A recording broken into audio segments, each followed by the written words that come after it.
conspiracy theory of 9/11, one of the main things that got me thinking, well, hang on a minute, maybe there is some truth to it being an inside job, was the project for the New American Century, which interestingly had, I think, was it John Bolton? Was he one of the co-contributor towards it, which was basically setting out a plan for regime change to occur in places like Syria, Lebanon, North Korea, Iraq, Iran. And lo and behold, those things seem to be happening. Another thing that surprises me, people sneering about conspiracy theories, is they're more than happy to accept that they were completely misled over the Iraq war and the smoking gun, and yet they can't ever imagine them ever lying ever again before or after. But the project for the New American Century in itself is a smoking gun. Who benefits? Well, this is, again, this schizophrenia. It's both public and journalistic schizophrenia, where journalists who just repeated the official story that there were weapons of mass destruction in Iraq when the people telling them knew they weren't. And I was writing in books at the time, actually, saying there are no weapons of mass destruction in Iraq. They're making it up. But of course, that's that nutter Icke. And then eventually it became clear that there were no weapons of mass destruction in Iraq. So the invasion was based on a lie, and of course the catastrophe that's followed we've all seen. But then you've got this journalistic schizophrenia that can then say, yeah, okay, we were lied to about weapons of mass destruction in Iraq, and then believe and leave again unquestioned claims about 9/11 that came from the very same people that told them about weapons of mass destruction in Iraq when they knew they weren't. If someone's lied to you, just take someone you know. If they've lied to you blatantly about something, are you not going to question what else they've told you that might not be true? Of course you are. It's the most natural thing in the world. But not in journalism when it comes to questioning official statements. And then you mentioned the project for the New American Century. I mean, look at the personnel. The personnel alone. You've got red flags everywhere in terms of what followed. First of all, the project for the New American Century was started in the 1990s, and it was co-founded by two people called Robert Kagan and William Crystal. In the project for the New American Century were Dick Cheney, who would eventually become Vice President of the United States, President in truth under Boy George Bush. You had Donald Rumsfeld, who would be head of the Pentagon, Secretary of State for Defense, at the time that Cheney was in the White House. You had Paul Wolfowitz, who was his deputy in the Pentagon. You had Dov Zakheim, who was the comptroller of the Pentagon at the time of 9/11. That controlled the entire budget of the Pentagon. And by the way, it was announced under Zakheim's watch that the Pentagon had lost something like $2.5 trillion. Imagine that. Where's that gone? It's gone into these secret projects. That's where it's gone, where there's no money trail leading back to government. They announced that this 2.5 or whatever it was close to that, $1 trillion had been lost on September the 10th, 2001.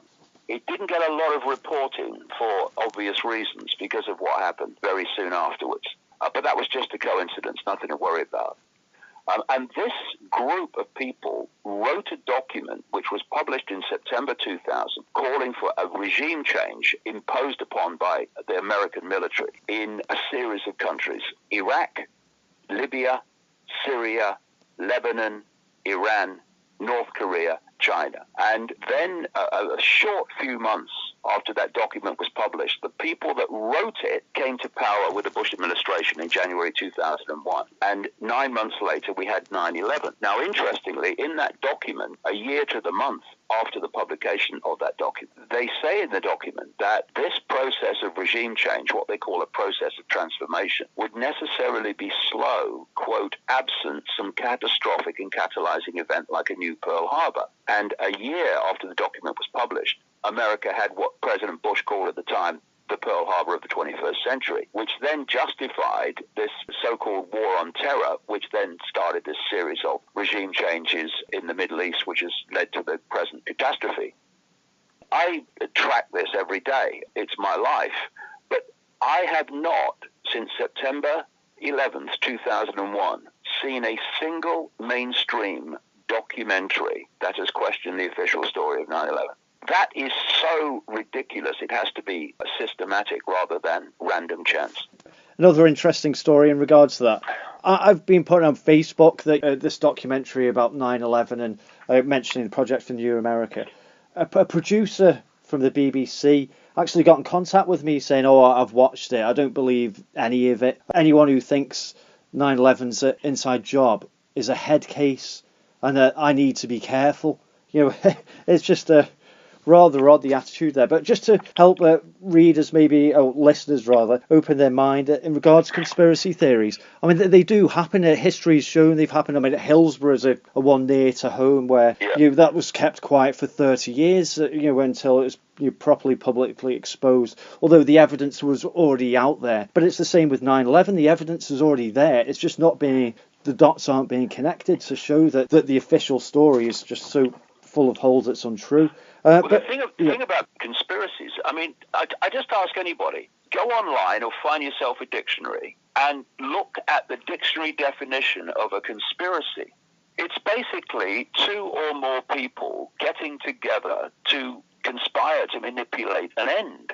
Now, on that basis, the world is drowning in conspiracies. But this is the point, you see. What you do is, whatever you're doing, you don't want people to know.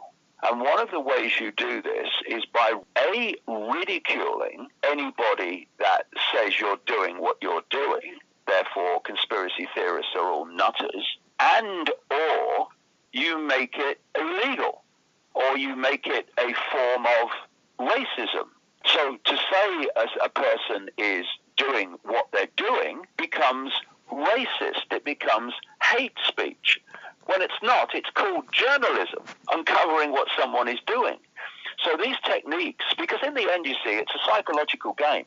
When there's a few of you, you can't control billions of people physically, although they want to do that with artificial intelligence. But up to this point, you can't do it physically. You've got to get control of the public perception, because the public perception then controls public behavior. And therefore, control of information, this is why journalism, or lack of it, is so important. Controlling what people see and hear dictates people's perceptions. I mean, apart from personal experience, where do people get the perceptions from? Information received.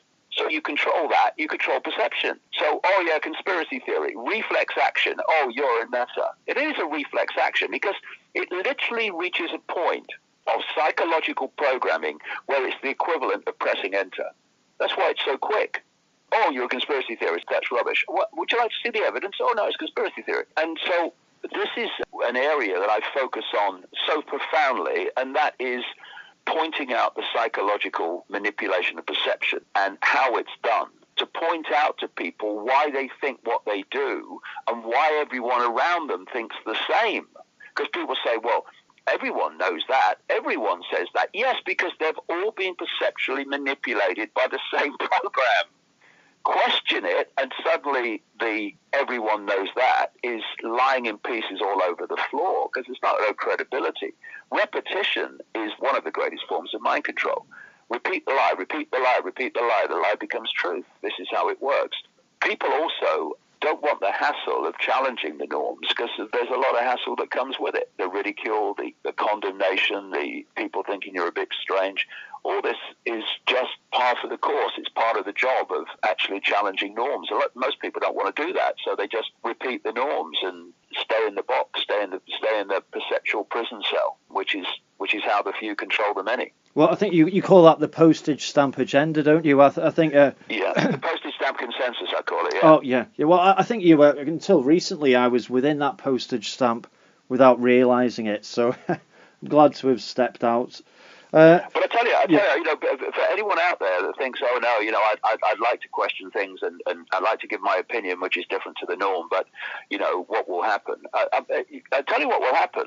You'll set yourself free. You set yourself free. Once you step out of concern or fear of what other people think of you, and you speak your truth because you have not only the integrity, you have the self-respect to speak your truth and not repeat someone else's without question, then you'll see what freedom really is. The freedom to open your mouth and say what you think without mental gymnastics going on. How do I put this so they'll think I'm not crazy? What do I leave out so they'll think I'm sane? I passed that time a long time ago where I couldn't give a damn whether people think I'm sane or not. I'm just interested in the truth and what's going on. And it's a wonderful freedom. It's a wonderful freedom. There's no concern about, well, what will they think if I say this. My concern is it true or not? That's my only concern. If I think it's true, I'm going to say it. Yeah, that seems to be a great philosophy for a journalist. I hope to It try is actually, isn't it? Yeah, if only more of them most were of us like don't that.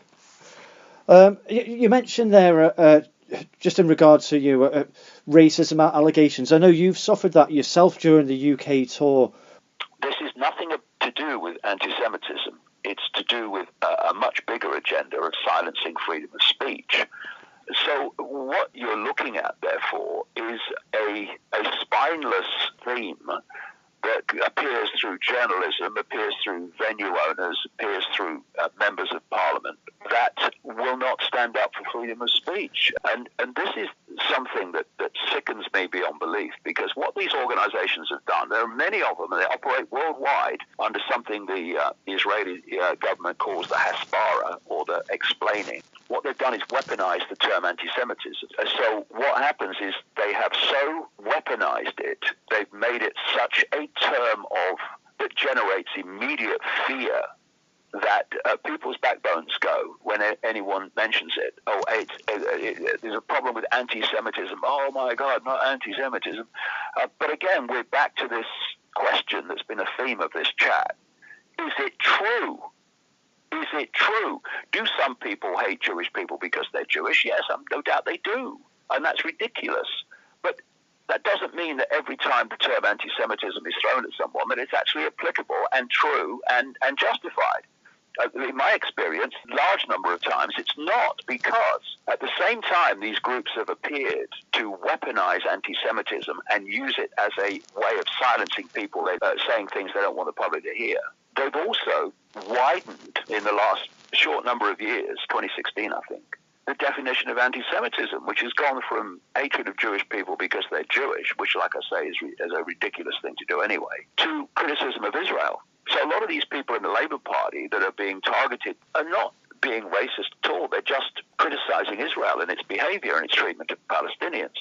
When you look at what has been done to Palestinians in Gaza in the last week, of course, there's a massive PR problem between the Israeli government and the people of the world, basically. And these groups are there to do whatever they can to mitigate that situation by preventing the legitimate exposure of what the Israeli government is doing. This is a very important point.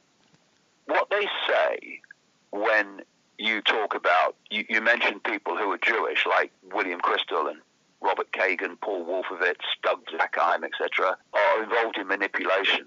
They say that, and it's obviously, something that's been agreed as part of the script, that's an anti-Semitic trope. That's the line they use, that Jews run the world. Right, okay. But I'm not saying that. I'm saying these people are manipulating in the situation they're in government or in military or in the Pentagon or whatever. So they reach a situation with this, that's an anti-Semitic trope, that if you mention anyone at all who is Jewish in relation to their manipulation of a situation, you're immediately anti-Semitic.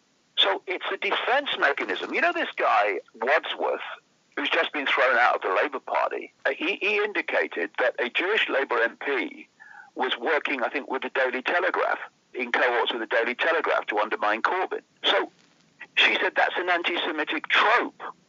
It's very simple what's happened. You widen the definition of anti-Semitism to include the criticism of Israel.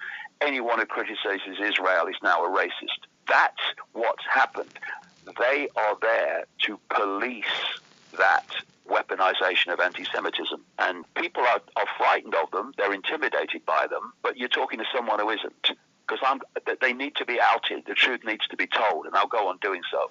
Am I right in thinking with the groups that they won't enter into dialogue with you? It's a closed book in terms of, right, you're anti-Semitic, we're going to repeat that until it becomes true.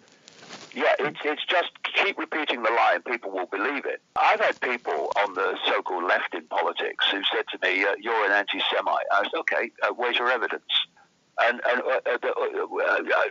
Well, everyone knows that. Yeah, usual story. You've got none, because there is none. You saw my philosophy on life in Southpaw, to self-identify with race, let alone be racist, is the ultimate misunderstanding of the nature of reality. So I see what we call race as just a transitory short experience of a point of attention we call consciousness.